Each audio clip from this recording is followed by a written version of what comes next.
बनाएको रहेछ। वाह यस्तरी पो पुर्दो रहेछ यो ब्रिज।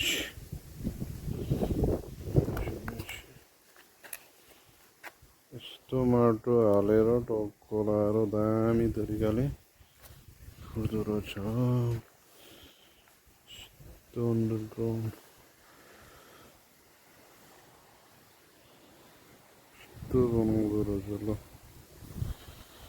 दामी छ दामी।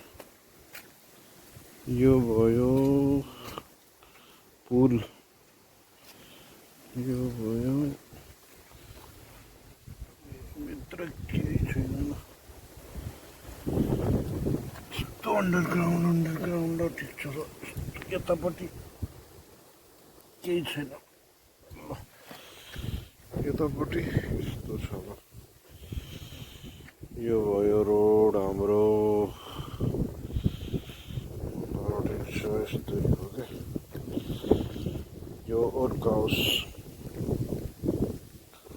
हाम्रो वर्क हाउस भयो। यो इट्टाहरू भयो।